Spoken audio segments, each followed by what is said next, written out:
Hello everyone and welcome to my channel. And today I'll be reading a multi-character exterior by me. So let's get into it. Cyno. Cyno has seen many people scared of him. He was used to it even. Perhaps it was unusual to see someone not scared of him. He was so used to being the general Mahatera. And people, well, at least people who deserve to be afraid, were afraid of him. And nobody liked to be close to him anyway. So the fact that you were not afraid of him, it meant a lot to him. It meant that he could be closer to you and be his real self without having to pretend anything. But apparently, that could not hold true forever. But still, seeing the fear in your face after he saw his side with someone else, it hurt him on a level that you can even imagine. He just stared at you, confused and hurt, like you just saw a ghost.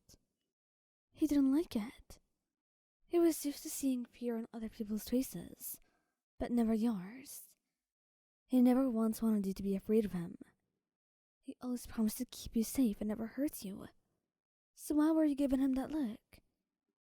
And as he reached out to you, telling you he just wants to talk, and that he can explain, you quickly left the scene, running away from him, and telling him that you don't want to talk to him, since he was so heartless. You didn't mean it, but what it seemed was just so gruesome. Apparently, though, that's all he needed to stay away, because those words pierced through his heart in a way nothing else could. And he was not going to seek you out. Not out of his own ego, but only because he doesn't think you'd want to see him again. Albedo. Albedo is just a really nice person half the time, and the other half, he's quite neutral. He tries to keep it that way, and honestly, he's truly good at it. So good that you often forget just how powerful he is, and how much he can do. Until someone makes a mistake in front of you. And it's the way he's so threatening, without even needing to do a thing. He's so threatening in the way he talks, and walks towards them. There is power in his movements and his eyes, even though his words that he said.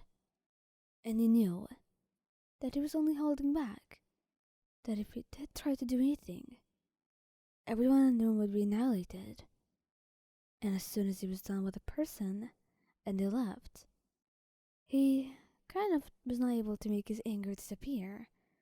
So when he talked to you more sharply than usual, with eyes that could kill, that had yet to soften, you flinched, hard enough that your back hit the wall.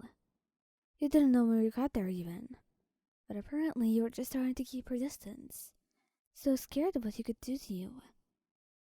And all of a sudden, it made him realize what was truly going on, as he paused in his steps, taking one good look at you, and asking what's wrong. But then, he slowly realized what was wrong, and apologized. But you were too scared.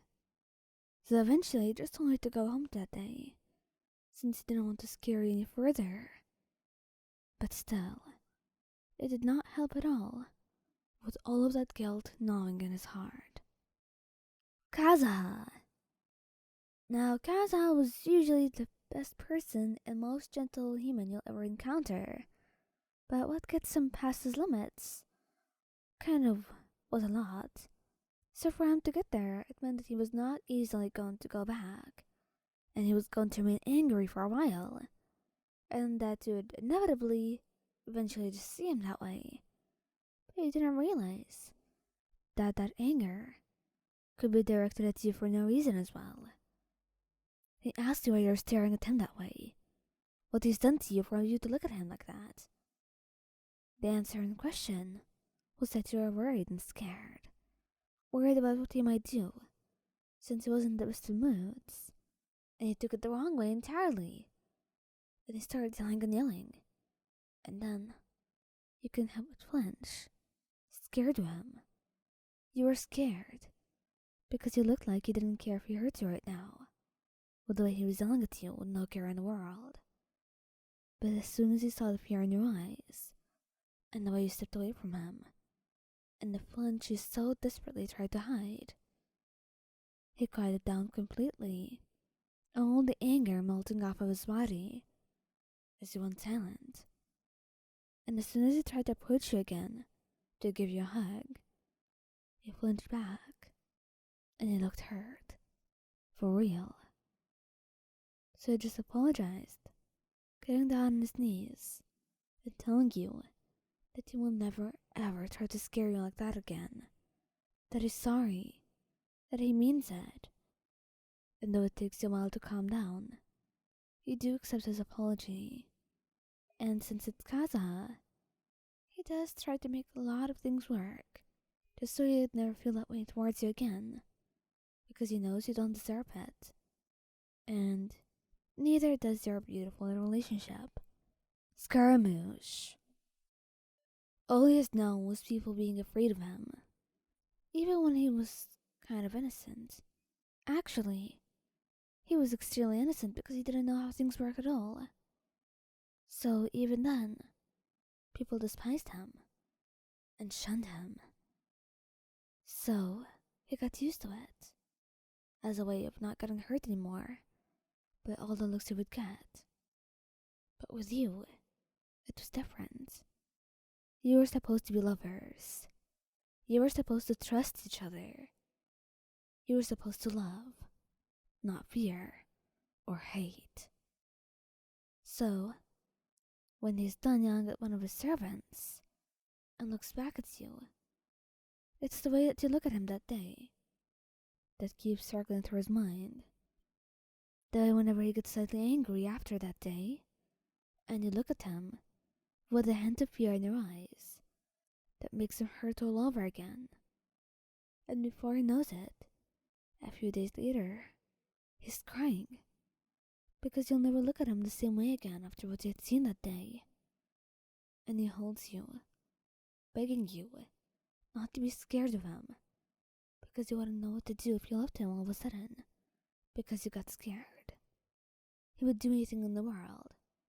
He would go back on so many things. He would try to fix things that were wronged, just to keep you with him, just so you would never be scared of him, so you wouldn't have to see that look in anyone's face ever again.